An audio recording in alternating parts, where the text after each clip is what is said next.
ळमो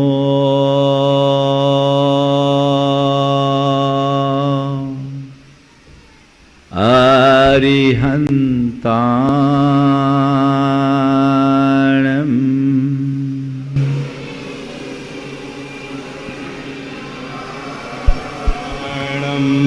ळमो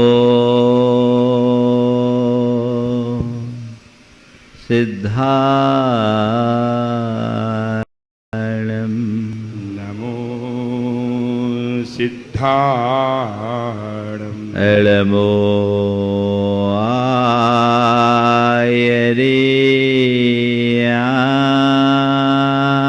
आयर्याणम् नमो आयर्याणम् ळमो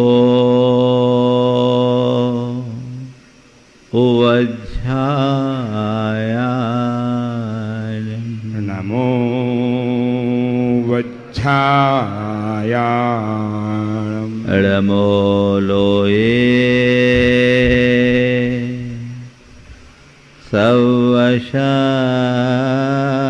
सवशाहुणम् नमो लोये सव्यसाहुणम् ऐसो पंचे हळमोयारो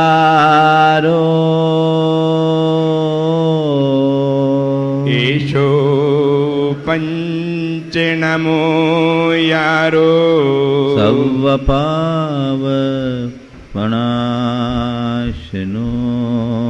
सव्यपावपणाशिनो मंगलाळं च सभेसिं मंगलाणं च सभ्येशिं पठमं हो मंगलम् परमं होय मंगलम्। जय बोलो देवादिदेव 1008 श्री भगवान महावीर स्वामी की जय जय जय। अहिंसा परमो धर्म की जय जय जय। परम पूज आचार्य गुरुवर श्री विद्यासागर जी महाराज की जय जय जय। परम पूज्य महामना मुनिराज प्रमासागर जी महाराज की,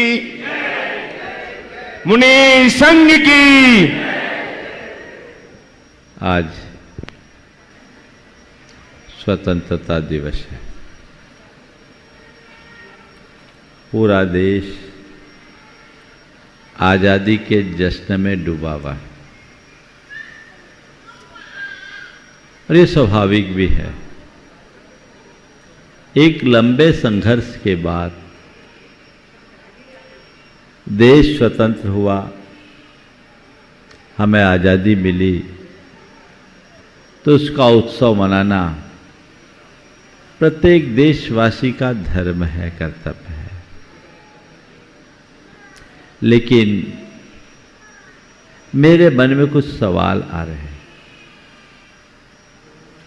कि आज़ादी के 77 वर्ष के बाद क्या हम आज तक आज़ादी के मकसद को पूरा कर पाए? हमने आज़ादी का संघर्ष किया स्वराज को पाने के लिए। स्वराज तो मिल गया, लेकिन क्या सुराज आ पाया? हमने स्वराज की लड़ाई लड़ी, अंग्रेजों के कुशासन से पीड़ित होकर।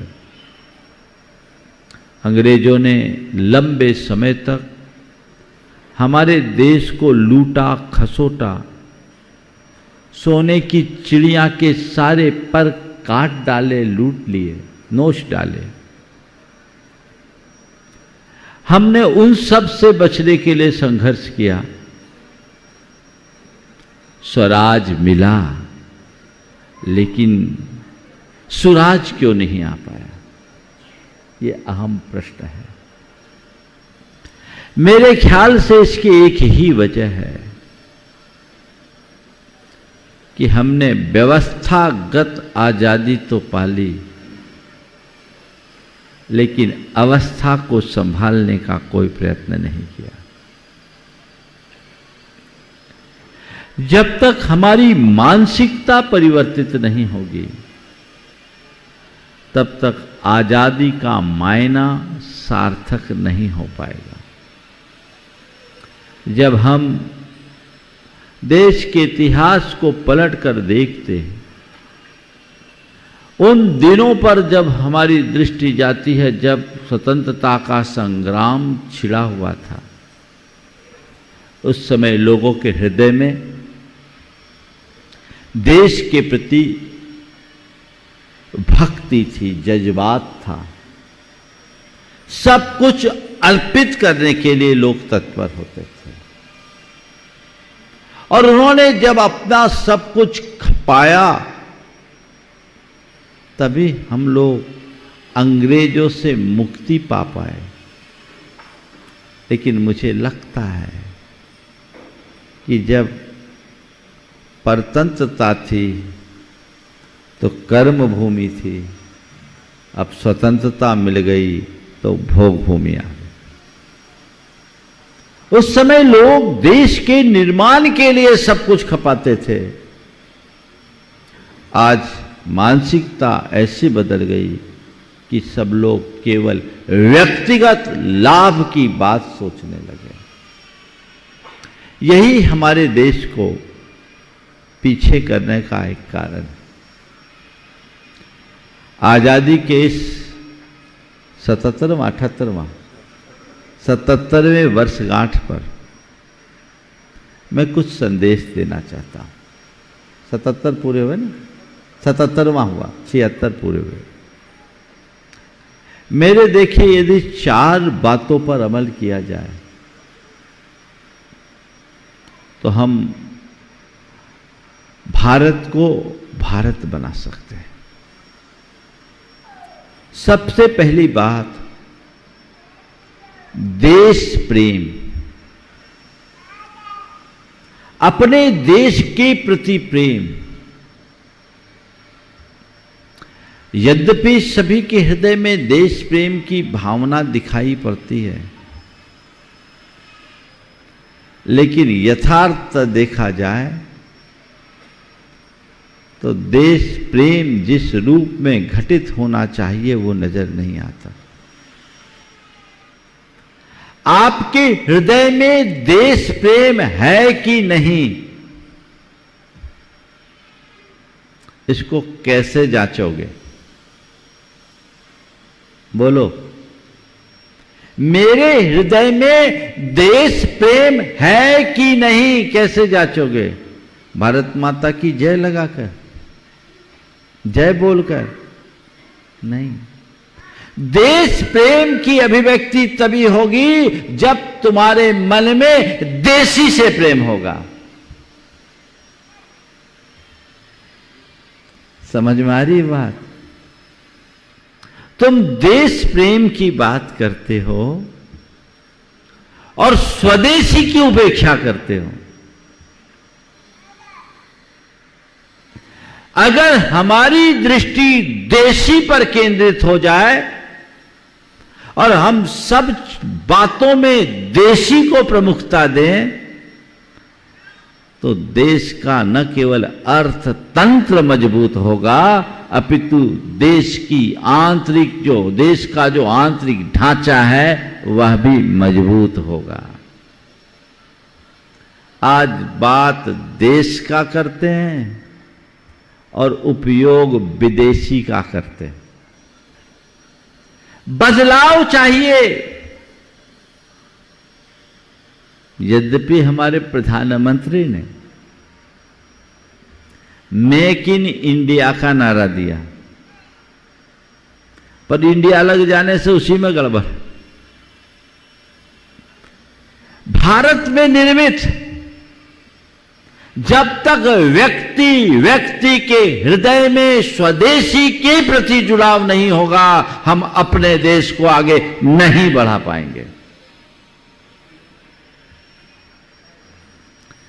अपने अंदर टटोलिए। आपकी सुबह की शुरुआत होती है ना पेस्ट से करते हैं, कौन सा प्रयोग में लेते हैं? कोलगेट। कहाँ का है? हाँ, कहाँ का है? देसी कि विदेशी? और भारत माता की जय। आप विचार कीजिए। और अब तो देसी चीजों के व्यवहार में भी आप विदेशी शक्तियों को महत्व दे रहे हैं। अमेज़न के थ्रू मंगा रहे हैं, फ्लिपकार्ट के थ्रू मंगा रहे हैं, और कौन कौन सा है भैया? अमेज़न, फ्लिपकार्ट, और भी है कोई? सब क्या? हाँ, जियो मार्ट तो देसी है, लेकिन तुम किसको प्रमुखता दे रहे हो? सबसे ज्यादा मार्केट शेयर किसका है? परिणाम क्या आएगा विचार करो। ये देश का दुर्भाग्य है कि जो लोग कल तक स्वदेशी की वकालत करते थे, सत्ता पाने के बाद वे ही एफडीआई की वकालत करने लगे। अब पता नहीं उनमें इसके पीछे क्या मजबूरी है, लेकिन ये बात एक स्थापित सत्य है कि स्वदेशी को बढ़ावा देने से ही देश मजबूत हो सकता है। कभी किसी वस्तु का प्रयोग करते समय आपके मन में ये आता है कि ये देसी है या विदेशी? आज से संकल्प लो कि मैं देसी को प्रमुखता दूंगा, विदेशी का इस्तेमाल तभी करूंगा जब उसका कोई देसी विकल्प ना हो। बहुत सारी चीजें, मैं आपको सीमित नहीं करना चाहता। कई वस्तुएं हैं जिनका विकल्प हमारे यहां नहीं है। उन वस्तुओं को यदि आप विदेश से लेते हो तो कोई बुराई नहीं, लेकिन देसी वस्तु, देसी सुलभ होने पर भी यदि विदेशी की ओर झुकाव है, इसका मतलब आपको देश से प्रेम नहीं, क्योंकि देशी से प्रेम नहीं है। बात समझ में आ रही है? छोटी सी है पर गहरी है। अरे महाराज कौन करे? सब चीजें एकदम विदेशी। और अब तो पढ़ाई भी विदेशी हो गई, सोच भी विदेशी, सब कुछ विदेशी। तो पहला क्या करना है? देश प्रेम जगाना है। देश को आगे बढ़ाने के लिए देशी को वरीयता दो। हमारे गुरुदेव कहते स्वदेशी अपनाओ, स्वभाषा अपनाओ, स्वावलंबी बनो और स्वरोजगार को बढ़ावा दो। उन्होंने इस दिशा में बहुत काम भी किया।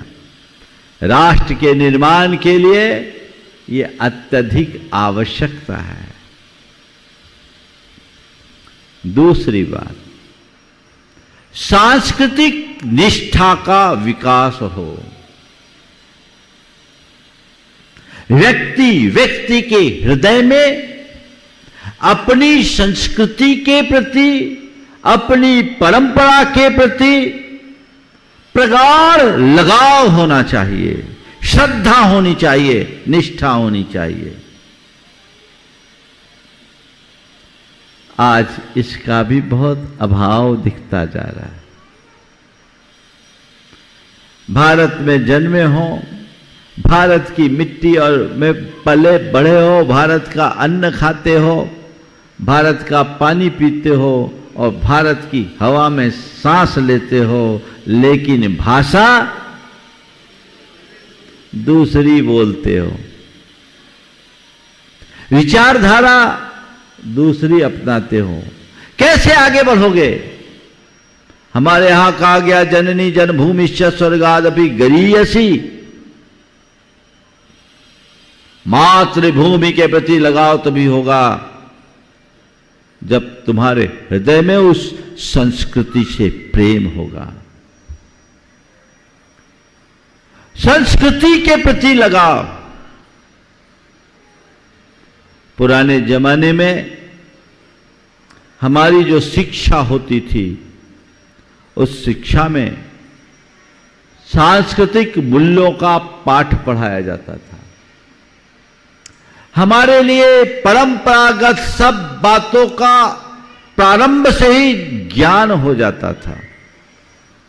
परिणाम स्वरूप पढ़ लिख करके बाहर निकलने वाले युवक युवती एक निष्ठावान नागरिक बनते थे और देश के विकास में अपना उत्कृष्ट योगदान देते थे। आज आपको जो शिक्षा दी जा रही है, उसमें हमारी सांस्कृतिक परंपरा का कोई स्थान ही नहीं दिखता। परिणाम स्वरूप अनेक प्रकार की अपसंस्कृतियां दिनों दिन फैल रही है। आप देखिए, बहुत छोटी सी बात पर आपका ध्यान केंद्रित कर रहा हूं कि आजकल की पीढ़ी को तो प्रणाम करने का तरीका भी नहीं आता। कैसे प्रणाम करते हैं? ये है ना, ये क्या है? बात छोटी है लेकिन ध्यान देने की है। मेरी निष्ठा कहां है? विवेकानंद जी जब भारत से बाहर गए, लौट कर आए, उनसे पत्रकारों ने पूछा कि विदेश जाने के पहले और विदेश से लौटने के बाद भारत के प्रति आपका क्या दृष्टिकोण है? उन्होंने कहा, जब तक मैं विदेश नहीं गया था तब तक मैं अपनी मातृभूमि से प्रेम करता था। जब तक मैं विदेश नहीं गया था तब तक मैं अपनी मातृभूमि से प्रेम करता था, लेकिन अब जब लौटा हूं तो उसकी पूजा करूंगा।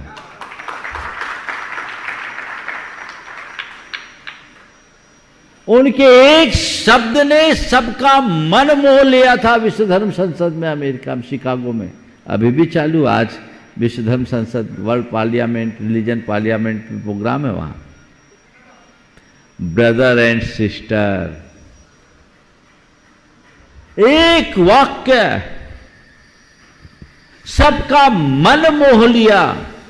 ये भारत ही है जहां अपनी पत्नी के अतिरिक्त संसार की हर स्त्री में मां, बहन और बेटी का रूप दिखाता है। ये भारत ही है जहां अपने पति के अतिरिक्त संसार के हर पुरुष में पिता, भाई और पुत्र की छवि का दर्शन कराता है।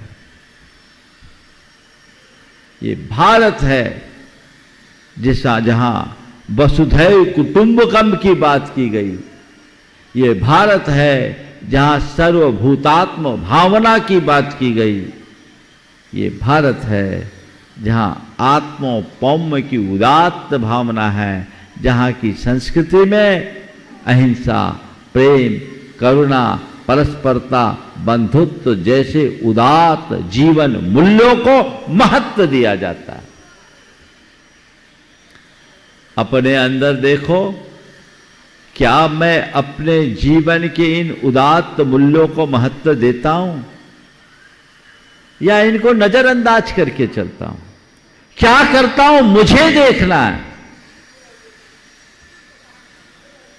निष्ठा चरमरा गई है। अरे चलता है क्या? अब तो चलता है, सब ग्लोबल हो गया। हम अगर छोटे इस तरह से सोचेंगे सिमट कर रह जाएंगे। मैं तुमसे कहता हूं, तुम सिमट के रहोगे कोई नुकसान नहीं होगा, लेकिन देश सिमट जाएगा, पीढ़ियों को नुकसान होगा। मेरी व्यक्तिगत हानि हो जाए, लेकिन मेरे देश की हानि नहीं होनी चाहिए। सोच ऐसी बननी चाहिए। सांस्कृतिक निष्ठा जब तक है तब तक सब कुछ है, और जिस दिन ये निष्ठा छिन्न भिन्न हो जाएगी सब तहस नहस हो जाएगा। हम उस भारत में जन्म लेने वाले और जीने वाले लोग हैं जहां अपने देश के लिए सब कुछ कुर्बान करने वाले लोग रहे हैं। तन मन धन, क्यों? निष्ठा थी, उसके साथ कोई समझौता नहीं। राणा प्रताप जंगलों में रहकर घास की रोटी खाए, और आज के लोग पूरा जंगल खा रहे हैं। कितने आगे बढ़ गए। सोच कहां? अपने हृदय में सांस्कृतिक निष्ठा जगाइए। किसी दार्शनिक से पूछा गया, किसी भी देश के निर्माण के लिए किन बातों की आवश्यकता है? उन्होंने जवाब दिया, सेना, अनाज और श्रद्धा। किसी भी देश के लिए किन बातों की आवश्यकता है? उन्होंने कहा 3 बातों की, सेना, अनाज और श्रद्धा। यदि किसी की कमी हो तो उन्होंने कहा सेना के अभाव में अनाज और श्रद्धा के बल पर देश चल सकता है। पूछा 2 की कमी हो तो कहा कदाचित सेना और अनाज का अभाव हो, श्रद्धा हो तो देश चलेगा, और श्रद्धा समाप्त तो देश विनष्ट। बात समझ में आ रही है आप लोगों को? अब संस्कृतियों के प्रभाव में आने से बचिए। हम पर घोर सांस्कृतिक हमला हो रहा है। मैं तो एक कहता हूं कि अंग्रेजों ने हमारा जितना नुकसान नहीं किया, उससे ज्यादा नुकसान आज हो रहा है। अंग्रेजों ने हमारे देश को गुलाम बनाया, लेकिन उस समय हमारी मानसिकता आजाद थी। आज हम आजाद हो गए हैं, लेकिन मानसिकता गुलाम हो गई है। इसकी मूल वजह आज की शिक्षा प्रणाली। जिस तरह से शिक्षाएं आज दी जा रही है, वह सब हमारी सांस्कृतिक निष्ठा को कमजोर करने वाले हैं। नई शिक्षा नीति भारत सरकार ने तैयार की है, उसे क्रियान्वित भी किया जा रहा है।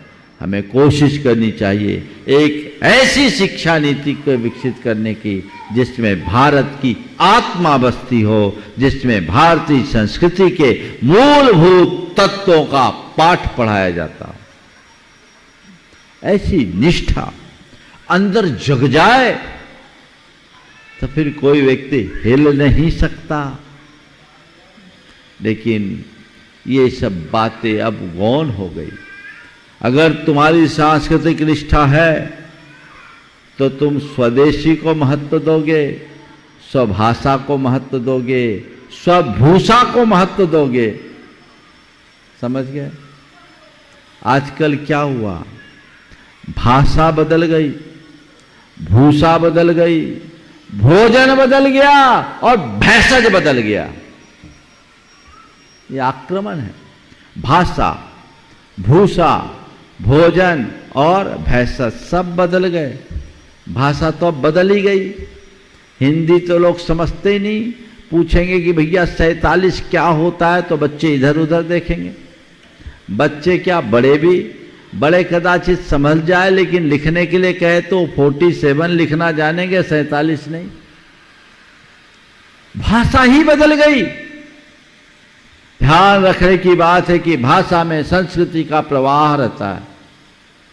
जब तक तुम अपनी मूल भाषा से जुड़े हो तभी तक अपनी संस्कृति से जुड़ोगे। जो भाषा को छोड़ देते हैं वो उसकी संस्कृति भी छिन्न हो जाती है। अंग्रेजों की ये बहुत सोची समझी साजिश थी, जो कभी मैकाले ने ब्रिटिश संसद में कहा था कि यदि हम भारत में अपना साम्राज्य दीर्घ काल तक बनाए रखना चाहते हैं तो हमें सबसे पहले उस कड़ी को तोड़ना चाहिए जो भारत की मूल भित्ति है, वो है गुरुकुल। वहाँ की शिक्षा प्रणाली, उसे छिन्न भिन्न करो। और तब 1855 में 1835 में उनने अपना वक्तव्य दिया। 1855 में गुरुकुलों को प्रतिबंधित किया और अंग्रेजों ने अपना पहला कॉन्वेंट स्कूल खोला कलकत्ता में, और ये कहा कि जो हमारे कॉन्वेंट में पढ़ेगा उसको सरकारी नौकरी दी जाएगी। और वहीं से नौकर बनने की फैक्ट्री चालू कर दी उन्होंने, और हमारे लोग सरकारी नौकरी के चक्कर में सब कुछ खोना शुरू कर दिए। आज भी वही हो रहा है। भाषा बदल गई। मैं किसी भाषा का निषेध नहीं करता। कोई भी भाषा, तुम जितनी भाषा सीखो, लेकिन मातृभाषा तुम्हारी मूल भाषा होनी चाहिए। अब लोग आते हैं, बच्चों को लेके आते हैं, बच्चे से कहते बेटे महाराज का लेग टच करो। क्या करो? लेग टच करो। ये क्या है? इसमें शान समझते हो? बोलो चरण स्पर्श करो। बोलो क्या आप सिखा रहे, क्या सीख रहे हैं? आप ये भी मान करके चलना कि आखिरकार आपको कहीं ना कहीं हिंदी का पुट तो अपनाना ही पड़ता है, लेकिन रगों में इस तरह से भर गया। अगर सांस्कृतिक निष्ठा होगी तो आपकी भाषा बदलेगी। उनने हमारी भाषा बदल दिया क्योंकि सांस्कृतिक निष्ठा को हमने छीन कर दिया। भूषा, कपड़े पूरी तरह बदल गए। और कोविड के बाद तो मैं देख रहा हूं, पिछले 3 वर्षों में एक बहुत बड़ा बदलाव देखा।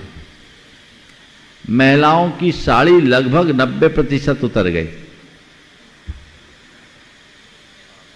है ना।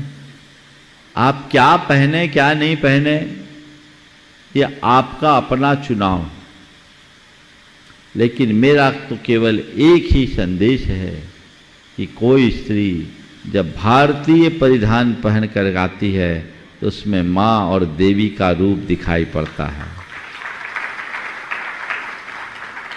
उसमें मां और देवी का रूप झलकता है। और वही जब पश्चिमी परिधान पे आती है तो क्या दिखता है, आप खुद विचार कर लो। और एक बड़ा परिवर्तन देख रहा हूं, पुरुषों के कपड़े बड़े होते जा रहे हैं, महिलाओं के कपड़े छोटे।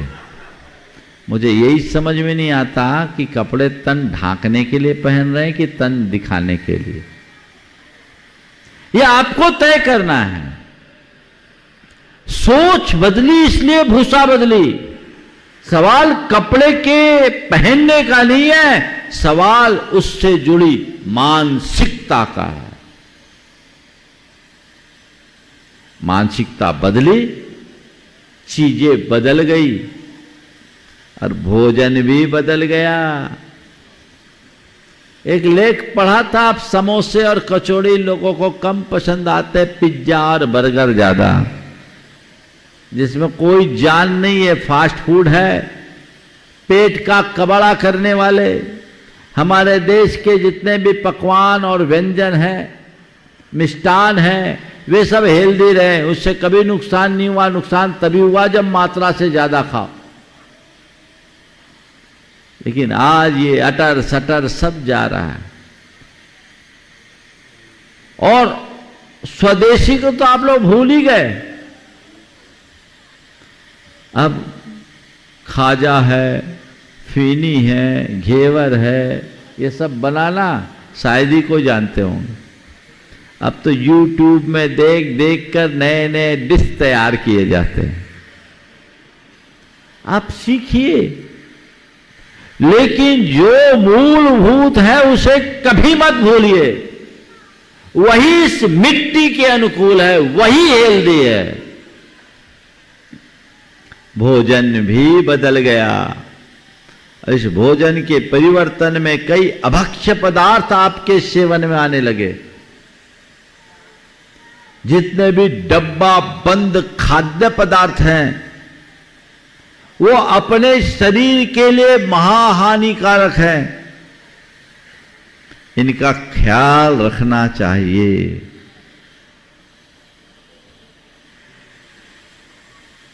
और देखो ये भी कैसी विचित्रता है, भारत के लोग पिज्जा और बर्गर की तरफ जो आगे भाग रहे हैं और बाहर के लोग कढ़ी पे अपना पेटेंट करवा रहे हैं। कढ़ी जैसी चीज पर पेटेंट करवा लिया है ना, पता आप लोगों ने सुना होगा, कुछ वर्ष पहले हो गया। निष्ठा जगाइए, भारतीय भोजन हो। हर बात में जब भारतीयता का ध्यान रखोगे तभी भारत का मान बढ़ेगा। ये तुम्हारी सांस्कृतिक निष्ठा की कसौटी है, वो जगाइए। भोजन स्वदेशी, भाषा स्वदेशी, भूषा स्वदेशी और भेषज चिकित्सा स्वदेशी। विदेशी तब जब स्वदेशी में रास्ता ना हो। तो ये है हमारी सांस्कृतिक निष्ठा की पहचान। ये दूसरी बात। तीसरी बात, राष्ट्रीय चरित्र का निर्माण। चलिए, राष्ट्रीय चरित्र का निर्माण। हर व्यक्ति के हृदय में राष्ट्रीय चरित्र की भावना होनी चाहिए। राष्ट्र प्रेम सर्वोच्च प्राथमिकता होनी चाहिए और हमारे चरित्र में एक ऐसा अनुशासन होना चाहिए कि हम राष्ट्र के हितों की बाधा कहीं नहीं बन सके। आपके मन में कभी आता है कि मेरे किसी कृत्य से राष्ट्र को नुकसान न पहुंचे? देखिए, राष्ट्रीय चरित्र क्या होता है। कन्हैयालाल मिश्र प्रभाकर जापान गए। वहां उन्हें टैक्सी की जरूरत थी। टैक्सी बुलाया। टैक्सी आने में कुछ विलंब हुआ, जैसा भारतीयों की आदत। वहां से क्रॉस हो रहे दूसरी टैक्सी को उनने लिफ्ट मांगा, वो रुका, और जब दूसरी टैक्सी आई वो बैठने लगे, तभी उनके द्वारा कॉल की गई टैक्सी आ गई। जिसको उनने बुलाया वो टैक्सी आ गई। नई टैक्सी को आया देख, जिस टैक्सी पर वो लोग बैठ रहे थे उस टैक्सी के ड्राइवर ने कहा कि आपकी टैक्सी आ गई है, प्लीज आप उसमें बैठ जाइए।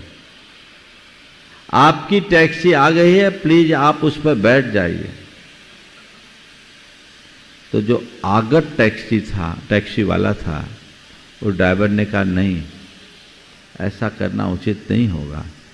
आप हमारे देश के अतिथि हो, आपके परिवार के कुछ सदस्य टैक्सी पर बैठ गए हैं। अतिथि का सत्कार करना हमारा धर्म है, हम उन्हें उतार नहीं सकते। आप उसी पर बैठिए, मैं वापस जाता हूं, क्योंकि मैं नहीं चाहता कि हमारे देश से जाने के बाद हमारा देश में आया हुआ कोई अतिथि अपमानित होते हुए जाए। यह है राष्ट्रीय चरित्र। और यही कारण है कि जापान आज भी पूरे विश्व को अपना लोहा मनवा रहा है। तो राष्ट्रीय चरित्र का निर्माण होना चाहिए। समय हो गया। राष्ट्रीय चरित्र के निर्माण की तरफ अपनी दृष्टि हो।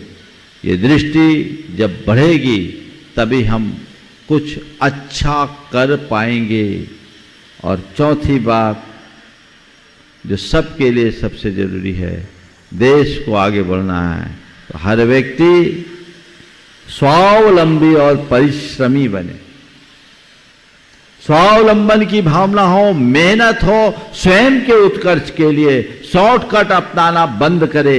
हम जो कुछ करें श्रम करके चले, श्रम का मूल्यांकन हो और श्रम को महत्व देना हम शुरू करेंगे, तब देश आगे बढ़ेगा। कोई भी देश तभी आगे बढ़ पाता है जब वहां श्रम की पूजा होती है, श्रम को मूल्य दिया जाता है। आज लोग आलसी होते जा रहे हैं, लोगों की लाइफ स्टाइल लग्जीरियस बन रही है। ये लग्जीरियस लाइफ स्टाइल कहीं ना कहीं व्यक्ति, समाज और देश को पीछे करने वाला है। यदि हम उन सब से दूर होंगे तभी कुछ अच्छा कर पाएंगे। आज स्वतंत्रता दिवस के अवसर पर मैं यही 4 बातें आप सबके बीच रखने जा रहा हूं। आज गुणायतन के इतिहास में एक महत्वपूर्ण कड़ी पूरी होने जा रही है। जो गुणायतन की मूल वेदी है, गंधकुटी विशाल भव्य वेदी, उसका अमला सार आज भूपेंद्र जी, रेखा जी हुमड़, जो गुणायतन के शिरोमणि संरक्षक और मार्गदर्शक है, उनके कर कमलों से होने जा रहा है।